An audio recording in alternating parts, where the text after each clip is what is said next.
இந்த யூடியூப் அப்படின்னா ஒரு மிகப்பெரிய மாய உலகம். இந்த யூடியூப்ல ஒரு யூடியூபர் சக்சஸ்ஃபுல்லா ஆகணும் அப்படின்னா அது சாதாரணமான விஷயம் கிடையாதுங்க. சக்சஸ்ஃபுல்லான யூடியூபருடைய லைஃப் ஸ்டோரி எல்லாம் நம்ம அன்கவர் பண்ணும்போது நிறைய விஷயங்கள் காமனா நம்ம பார்க்கறது என்னன்னா, பல அசிங்கங்களுக்கு மத்தியில தான் ஒரு யூடியூபர் வந்து சக்சஸ்ஃபுல் ஆகுறாங்க.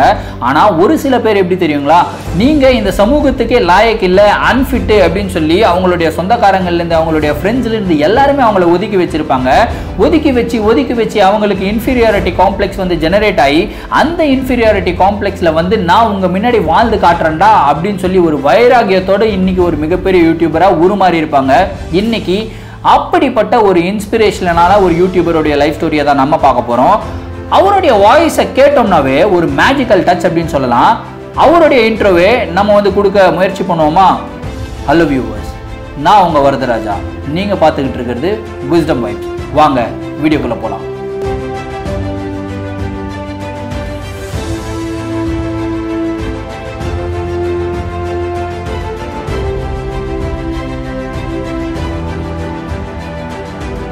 நம்ம கதையோட ஆரம்பம் எப்போ ஆரம்பிக்குது அப்படின்னு வந்து பார்த்தீங்கன்னா 12th January 1993 உடுமலைப்பேட்டில் தமிழ்நாட்டில் டாப் 5 தமிழ் சரவணன் பிறக்கிறாரு.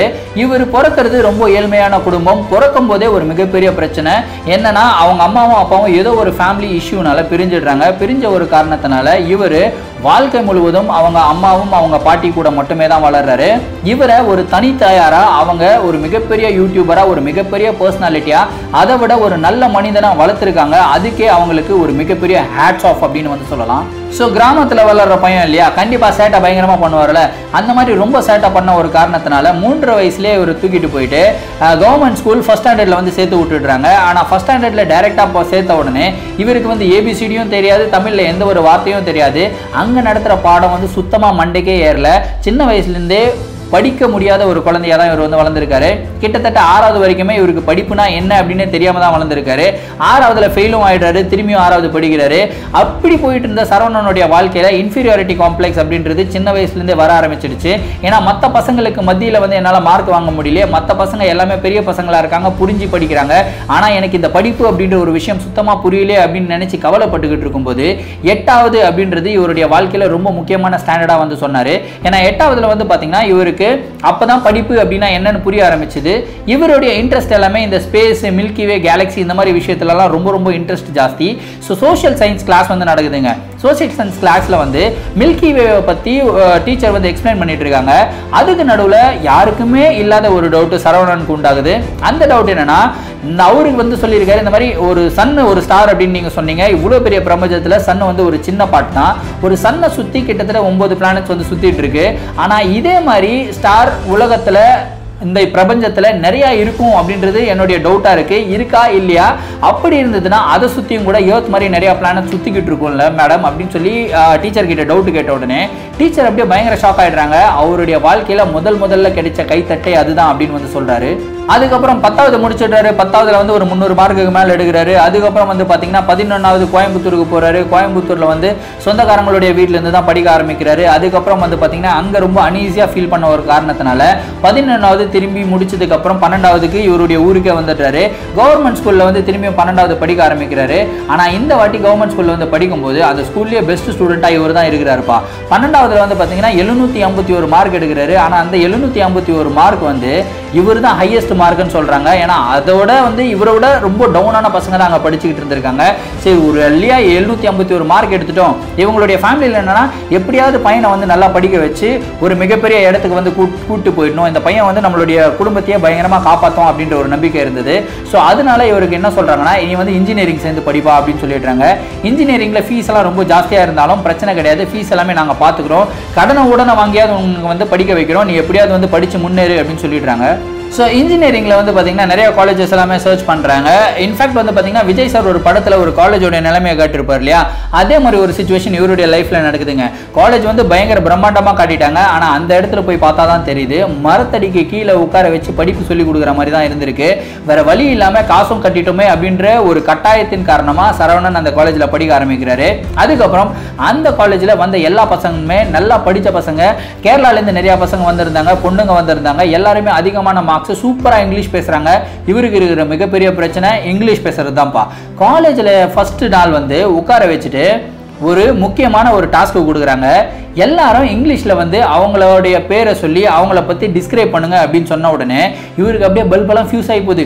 ஐயோ நம்மளால முடியாதடா, இங்கிலீஷ் சுத்தமா வராது, இங்கிலீஷ் கம்யூனிகேஷனும் தெரியாது, எப்படி நம்ம பேசணும் அப்படின்றது இவருடைய மனசுக்குள்ள பயங்கர பாரமாக ஆரம்பிச்சிடுச்சு. உலகத்தில் இருக்கிற எல்லா கடவுள் இல்லாத கடவுள் எல்லாரையும் வந்து பார்த்து பயங்கரமா வேண்ட ஆரம்பிக்கிறாரு. எப்படியாவது என்னுடைய பேர் வர்றதுக்குள்ள காலேஜோடைய பெல் அடிச்சிடணும், பெல் அடிச்சுட்டு இந்த பீரியட் முடிஞ்சிடணும்னு சொல்லி பயங்கரமா வேண்டியிருக்காரு. ஆனா எந்த ஒரு கடவுளும் அவர் கூட நிக்கலன்னு தான் சொல்லணும். கடைசியில் அவருடைய பேரும் கூப்பிடுறாங்கப்பா. முன்னாடி போய் நின்னா சுத்தமா வார்த்தையே வரல, ஐஎம் சரவணன் அப்படின்னு சொல்றதுக்கு ரொம்ப கஷ்டப்பட்டு இருக்காரு. அந்த ஒரு நேரத்துல காலேஜில் இருக்கிற எல்லா பொண்ணுங்க, அதாவது அவருடைய கிளாஸ்ல இருக்கிற எல்லா பொண்ணுங்க பசங்க எல்லாருமே சிரிக்க ஆரம்பிக்கிறாங்க. அங்கேயும் அவருடைய இன்ஃபீரியாரிட்டி காம்ப்ளெக்ஸ் வந்து ரொம்ப அதிகமாக ஆரம்பிக்குது. அதுக்கப்புறம் அதுலயும் ஒரு சில பேர் வந்து உன்னால முடியும் சரவணன், கமான் நீ பண்ண முடியும் அப்படின்னு சொல்லி சேர் அப் பண்றாங்க. அந்த ஒரு சில பேர் இவருடைய நண்பர்களா மாறுறாங்க. ஸோ அப்படியே ஒரு வழியாக வந்து பார்த்தீங்கன்னா காலேஜ் வந்து 3rd இயர் வரைக்கும் வந்துடுறாரு. 3rd இயரில் வந்து திருவிழாக்காக ஊருக்கு வர்றாரு. அந்த இடத்துல தான் இவருடைய வாழ்க்கையில் ஒரு மிகப்பெரிய பொன் வசந்தம் அப்படின்னு சொல்லலாம். அவருடைய ஒய்ஃபை வந்து மீட் பண்ணியிருக்காரு. ஒய்ஃபை மீட் பண்ண உடனே ரொம்ப பிடிச்சி போகுதுப்பா. சும்மா திருவிழாவில் பசங்களாம் வந்து பொண்ணுங்களை பார்த்து சைட் அடிப்பாங்களா, அந்த மாதிரி தான் சைட் அடிச்சிருக்காரு. பிடிச்ச உடனே என்ன பண்ணுறாருன்னா அவருடைய ஒய்ஃப் எந்த ஸ்கூலில் வந்து படிக்கிறாங்க அப்படின்னு எல்லாம் தேடி கண்டுபிடிச்சி அங்கே போயிட்டு அவங்களுக்கு வந்து லவ் ப்ரப்போஸ் பண்ணி எப்படியோ வந்து பிக்கப் பண்ணிடுறாரு. பிக்கப் பண்ணதுக்கப்புறம் அவங்களுடைய ஒய்ஃபுடைய வீட்டில் தெரிஞ்சால் மிகப்பெரிய பிரச்சனையாகும் அப்படின்னு தெரியும். சரி இவருமே வந்து காலேஜ் முடிச்சிடுறாரு. காலேஜ் முடிச்சுட்டு தன்னுடைய குடும்பத்துக்கு ஏற்ற மாதிரி ஒரு நல்ல வேலையை பார்த்துக்கிட்டு போகணும் அப்படின்ற ஒரு ஆசையில இன்ஜினியரிங் முடிச்சிட்டமே அப்படின்னு வெளியே வந்து பார்த்தா அப்பதான் தெரியுது இன்ஜினியரிங்கோட உண்மையான வொர்த் என்னன்றது. வெளியே வந்து பார்த்தா நிறைய இன்ஜினியர்ஸ் எல்லாமே படிச்சுட்டு 7,000 8,000 அப்படின்ற ஒரு சம்பளத்துக்கு தான் வேலை பண்ணிக்கிட்டு இருக்காங்க. இவருக்கும் அதே மாதிரி ஒரு சம்பளம் தான் கொடுப்பாங்க அப்படின்னு சொல்லிட்டு இவர் என்ன பண்றாருன்னா படிச்ச வேலைக்கு வேணாம் வேற எந்த வேலை கிடைச்சாலும் நான் போறேன் அப்படின்ற ஒரு முடிவு வந்து எடுத்துடுறாரு. அதுக்கப்புறம் கோயம்புத்தூர்ல ஒரு கன்சல்டன்சி மூலியமா 10,000 ரூபாய் கொடுத்து ஒரு 10,000 சம்பளத்தில் ஒரு வேலையை ஏர்டெல்ல வாங்குறாரு. வேலை வந்து காலையில் 8 மணிக்கு ஆரம்பிச்சா நைட்டு 10 மணிக்கு முடியும். அவ்வளோ அளவுக்கு ஒரு கஷ்டமான வேலை. இதுக்கு நடுவில் வந்து பார்த்தீங்கன்னா ஒரு லவ்வும் பண்ணிக்கிட்டு இருந்தாரு. ஸோ லவ் பண்ணது வந்து அவங்களுடைய ஒய்ஃபுடைய வீட்டுக்கு தெரிஞ்சதுக்கப்புறம் வேற பிரச்சனை வந்து பெருசானதுக்கப்புறம் அவங்கள வந்து கல்யாணம் பண்ணிக்கிட்டு சொந்த ஊருக்கு வந்து கூட்டு வந்துடுறாரு. வேலையை விட்டுடுறாரு. வேலையை விட்டுட்டு கிட்டத்தட்ட 2 மாதம் வந்து கல்யாணம் ஆகிட்டு வீட்டில் தான் இருந்தார். அந்த 2 மாதம் தான் இவருடைய வாழ்க்கை என்ன அப்படின்றது இவருக்கு புரிய ஆரம்பிச்சுது. ஏன்னா இருக்கிற சொந்தக்காரங்களாம் என்ன பேச ஆரம்பிச்சாங்கன்னா அப்பா இல்லாமல் வளர்ந்த பையன் தானே, அதனால தான் அவளை கெட்டு போயிட்டான்னு பேச ஆரம்பிச்சாங்க. சரி இவங்க தான் இப்படி பேசுறாங்களே, நம்மளுடைய நண்பர்கள் கூட போகலாம் அப்படின்னு சொல்லி நண்பர்கள் கூட போகும்போது ஒரு பேக்கரியில் போயிட்டு சின்னதாக ஒரு கேக்கு சாப்பிடும் போது கூட அவங்களுடைய ஃப்ரெண்ட்ஸ் தான் பே பண்ணுவாங்களா, இவர்கிட்ட சுத்தமாக காசு இருக்காதான். ஒரு நாள் ஃபீல் பண்ணி என்ன சொல்லியிருக்காருன்னா என்கிட்டயும் காசு இருந்தால் உங்களுக்கு எல்லாம் பே பண்ணுவேண்டா அப்படின்னு சொன்ன உடனே அவருடைய நண்பர்கள் எல்லாருமே சொன்ன விஷயம்னா காசே இல்லைல்ல உங்ககிட்ட, உனக்கெல்லாம் எதுக்குடா கல்யாணம் அப்படின்னு கேட்ட உடனே பயங்கரமா ஹர்ட் ஆயிருக்காரு. அந்த ஒரு தருணம் தான் இவருடைய வாழ்க்கையோட மிக கடினமான ஒரு தருணமா எக்ஸ்பிளைன் பண்ணியிருக்காரு. அதுக்கப்புறம் இவருடைய ரெஸ்யூம் எடுத்துட்டு போயிட்டு எல்லா இடத்துக்கும் கொடுக்க ஆரம்பிக்கிறாரு. கொடுத்து ஒரு பேங்க்ல கலெக்ஷன் ஜாப் வந்து கிடைக்குது. காலையில 4 மணிக்கு கிளம்பணும், நைட்டு 10 மணிக்கு தான் திரும்பி ரிட்டர்ன் ஆவாரு. இதுக்கு நடுவில் கிட்டத்தட்ட 150 கிலோமீட்டர்லேருந்து 200 கிலோமீட்டர் டெய்லியும் வண்டியில் சுற்றணும். 3,000 ரூபா வந்து அவங்க பெட்ரோல் கன்வெயன்ஸ் கொடுப்பாங்க. ஆனால் 3,000 ரூபாய்க்கு பதிலாக 6,000 ரூபா பெட்ரோல் கன்வெயன்ஸ் செலவாகும். இந்த மாதிரி ஒரு சூழ்நிலை பயங்கர கஷ்டப்பட்டு ஒர்க் பண்ணிட்டு இருக்காருப்பா. அப்போதான் 2018 இந்த ஜியோ அப்படின்ற ஒரு விஷயம்லாம் உள்ள வந்தது. ஜியோ வந்ததுக்கு அப்புறம் வந்து பார்த்தீங்கன்னா ஒரு சில யூடியூப் சேனல்ஸ், இந்த மதன் கௌரி அந்த மாதிரி யூடியூப் சேனல்ஸ் எல்லாமே பண்ண ஆரம்பிச்சு ரொம்ப சக்ஸஸ்ஃபுல்லாக போக ஆரம்பிச்சது. அப்போதான் இவர் ஆல்ரெடி வந்து ஏர்டெல்ல ஒர்க் பண்ண ஒரு காரணத்தினால ஆல்ரெடி ஒரு சேனல் வந்து வச்சிருந்தாரு. அதில் வந்து ஏர்டெல் சம்பந்தப்பட்ட ஒரு விஷயங்கள், ப்ராக்சிஸ், இந்த மாதிரி விஷயங்கள் எல்லாம் சொல்லி கொடுத்துக்கிட்டு இருந்தாரு. சரி ஓகே, நம்ம ஏன் நம்மளுடைய யூடியூப் சேனலே வந்து கான்சென்ட்ரேட் பண்ணக்கூடாது. அதே மாதிரி உடுமலைப்பேட்டில் இருக்கும்போது ஒரு மிகப்பெரிய பிரச்சனை என்னன்னா இன்டர்நெட் கனெக்ஷன்லாம் எதுவுமே கிடையாது. ஸோ கோயம்புத்தூருக்கு வந்தால் தான் அவருக்கு இன்டர்நெட் கனெக்ஷன்லாம் நல்லா கிடைக்கும் அப்படின்ற ஒரு காரணத்தினால நம்ம எப்படியாவது ரிஸ்க் எடுத்து இந்த சம்பளத்தை கோயம்புத்தூரில் போய் வாங்கிக்கலாம், வேலையை விட்டுட்டு போகலாம் அப்படின்னு முடிவு பண்ணும்போது அவருடைய ஏரியா மேனேஜர் சொல்லியிருக்காரு, நீ வேலையை விட்டுட்டெல்லாம் புதுசாக ட்ரை பண்ணாதப்பா, இந்த வேலையை அப்படியே நான் கோயம்புத்தூருக்கு டிரான்ஸ்ஃபர் பண்ணி கொடுக்குறேன், கோயம்புத்தூரில் போயிட்டு இந்த வேலையை பாரு, ஆனால் கோயம்புத்தூரில் இந்த அளவுக்கு நீ டிராவல் பண்ண வேண்டிய அவசியம் இல்லை, எல்லாமே பக்கத்தில் இருக்கும்னு சொன்ன உடனே இவருடைய குடும்பமாக இவர் வந்து கோயம்புத்தூருக்கு வந்து ஷிஃப்ட் ஆகுறாரு. ஸோ கோயம்புத்தூருக்கு வந்துட்டதுக்கு அப்புறம் வந்து பார்த்தீங்கன்னா இவருடைய வேலையை பார்க்குறாரு. வேலையை பார்த்துட்டு YouTube channel A to Z Tamil அப்படின்ற ஒரு யூடியூப் சேனல் வந்து ஆரம்பிக்கிறாரு. இவர் ஆரம்பித்ததோடைய முதல் நோக்கம் என்னன்னா எதை பற்றி தேடினாலும் என்னுடைய சேனலில் தமிழில் சொல்லிக் கொடுக்கப்படும் அப்படின்னு சொல்லி தான் இவர் வந்து ஃபஸ்ட்டு ஆரம்பிச்சிருக்காரு. இனிஷியலாக ஆரம்பித்து இவங்களுடைய குடும்பத்தில் யாருமே இவரை நம்மள பயங்கரமாக சப்போர்ட்டும் பண்ணல, திட்ட ஆரம்பிச்சிருக்காங்க. ஏன்னா அந்த டைமில் ஒரு குழந்தையும் பிறந்துருது. ஸோ திட்ட ஆரம்பித்து என்ன சொல்கிறாங்கன்னா, வந்து ஆல்ரெடி நீ வேலைக்கு போயிட்டு வர, வேலைக்கு போயிட்டு வந்து நைட்டு 2 மணி வரைக்கும் ஃபோனை தான் வச்சு நோண்டிக்கிட்டு இருக்கேன். ஏன்னா அப்போ வந்து ஃபோனில் தான் வீடியோ எடுத்து ஃபோனில் தான் கைன் மாஸ்டர் மூலியமாக எடிட் பண்ணிலாம் போட்டுட்டு இருந்திருக்காரு. ஸோ அப்பயும் வந்து பயங்கரமாக திட்டி பயங்கரமாக சண்டைலாம் ஆனதுக்கப்புறம் கூட சரி எப்படியாவது நான் இதில் சாதிப்பேன் அப்படின்னு சொல்லிட்டு இவர் என்ன பண்ணுறாரு, பண்றாருன்னா வேற சேனலோட நேமை மாத்தலாம் அப்படின்னு சொல்லி பார்த்துக்கிட்டு இருக்கும்போது டாப் 10 தமிழ் அப்படின்ற ஒரு சேனல் இருக்கு. ஸோ அந்த சேனலோடைய பேர் வந்து ரொம்ப கேட்சியா இருக்கு. அதோட நம்ம எது சர்ச் பண்ணாலும் டாப் 5 டாப் 10 அப்படின்னு தான் சர்ச் பண்ணுவாங்கன்னு சொல்லி இவருடைய சேனலை டாப் 5 தமிழ் அப்படின்னு சொல்லி மாத்துறாரு. சேனலோட நேம் வந்து டாப் 5 தமிழ் அப்படின்னு மாத்திட்டு இவர் வந்து கோஸ்ட் காட் ஆன் கேமரா அப்படின்ற மாதிரி வீடியோஸ் எல்லாமே போஸ்ட் பண்ண ஆரம்பிக்கிறாரு. கொஞ்சம் கொஞ்சமா பாப்புலாரிட்டி கெயின் பண்றாரு. இவருடைய முதல் சம்பளம் யூடியூப்ல இருந்து 8000 ரூபாய் எடுத்தோன்னே அப்பதான் வீட்டில் நம்பியிருக்காங்க ஏதோ கரெக்டான வேலை தான் பண்ணிக்கிட்டு இருப்பாப்ல அப்படின்னு சொல்லி. அதுக்கப்புறம் வந்து பார்த்தீங்கன்னா கொஞ்சம் கொஞ்சமா இவருடைய வீடியோஸ் நல்லா சஜஷன்ல போக ஆரம்பிச்சது. 50,000 சப்ஸ்கிரைபர் ரீச் பண்றாரு. அதுக்கப்புறம் தான் இவருடைய முதல் கேமரா வாங்குறாரு. அது வரைக்குமே வந்து பார்த்தீங்கன்னா எல்லா யூடியூபர்ஸ் மாதிரியும் இவரும் பயங்கர கஷ்டப்பட்டு இருக்காரு. அதாவது அவருடைய ஃப்ரெண்ட்ஸுக்கு லிங்க் அனுப்புவாராம். ஃப்ரெண்ட்ஸ் எல்லாமே பயங்கரமா கழுவி ஊற்றுவாங்களாம். யாருமே சப்போர்ட் பண்ணவே மாட்டாங்களா. மச்சான் ப்ளூடிக்கெல்லாம் வந்துச்சு நீ பார்த்துட்டியாடா என் வீடியோன்னு கேட்கும்போது டே அதெல்லாம் யாரா பாப்பா எனக்கெல்லாம் நேரம் இல்லையாடா நீ வேற ஏற்கனவே இங்கிலீஷ் உனக்கு தெரியாது வீடியோவில் வேற ஏதோ இங்கிலீஷ் பேசுகிறேன் வார்த்தைகள் சொல்றேன்னு ரொம்ப கேவலமா சொல்றேன் அப்படின்னு சொல்லி பயங்கரமா அசிங்கப்படுத்திருக்காங்க. சரி எவனுமே வேணாடா எவனுமே பார்க்க தேவையில்ல பார்க்குறவங்க பார்க்கட்டும் அப்படின்னு சொல்லி இவருடைய வேலையை மட்டும் கரெக்டா போட்டுட்டே இருந்திருக்காரு. அதுக்கப்புறம் யூடியூப்ல இவருக்கு ஒரு மிகப்பெரிய ஒரு திருப்பு முனை எந்த வீடியோல வந்ததுன்னு கேட்டீங்கன்னா எலிசா லேம் அன்சால்வ்ட வந்து சால்வ் பண்ணியிருப்பாரு. அதுக்கப்புறம் ஜோடியா கில்லரை வந்து சால்வ் பண்ணியிருப்பாரு. இந்த 2 வீடியோஸ் பயங்கரமா ஹிட் ஆக ஆரம்பிச்சது. இவருடைய யூடியூப் சேனல் பயங்கரமா ஷூட் அப் ஆக ஆரம்பிச்சது.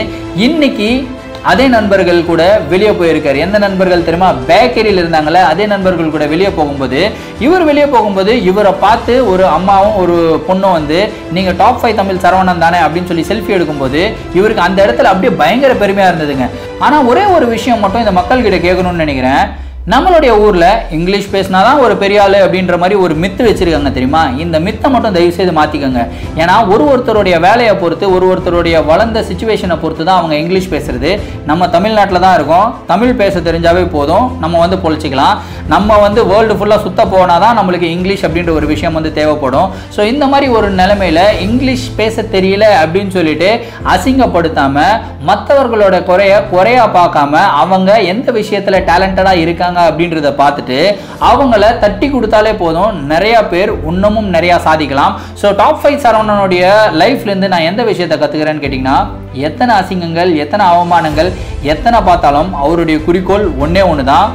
நான் ஒரு மிகப்பெரிய ஆளாகணும் ஒரு மிகப்பெரிய யூடியூபர் ஆகி என்னுடைய குடும்பத்தை நல்லா பார்த்துக்கணும் அப்படின்ற ஒரே குறிக்கோளுடைய அவர் வந்து வேலை பண்ண ஆரம்பிச்சாரு. இன்னைக்கு நான் வந்து சொல்லுவேன் நான் இல்லை இந்த உலகமே சொல்லும் அவர் வந்து சாதிச்சிட்டார். இன்னைக்கு அவரை கலாய்ச்ச ரிலேட்டிவ்ஸாக இருக்கட்டும் அவரை கலாய்ச்ச ஃப்ரெண்ட்ஸாக இருக்கட்டும் எங்கே எடுத்துகிட்டு போய் அவங்களுடைய மூஞ்சியை வச்சுப்பாங்க. இன்னைக்கு டாப் 5 சரவணனை வந்து இத்தனை பேருக்கு எத்தனை லட்சம் பேருக்கு வந்து தெரியும். ஆனால் கலாய்ச்சவங்களுடைய மூஞ்சி எத்தனை பேருக்கு தெரியும். ஸோ இந்த ஒரு விஷயத்துலேருந்து நான் எடுத்துக்கிறது என்னன்னா யாரையும் அவங்களுடைய சூழ்நிலையை வச்சு கலாய்க்கவே கூடாது. அவங்களுக்கு முடிஞ்சா ஹெல்ப் பண்ணுங்க. இல்லைனா அவங்களுக்கு பண்ற மிகப்பெரிய ஹெல்ப் என்னன்னா அவங்களுக்கு எந்த ஒரு தொந்தரவும் கொடுக்காம எந்த ஒரு மன கஷ்டமும் கொடுக்காம வாழ்க்கையிலேருந்து ஒதுங்கி போயிடுங்க.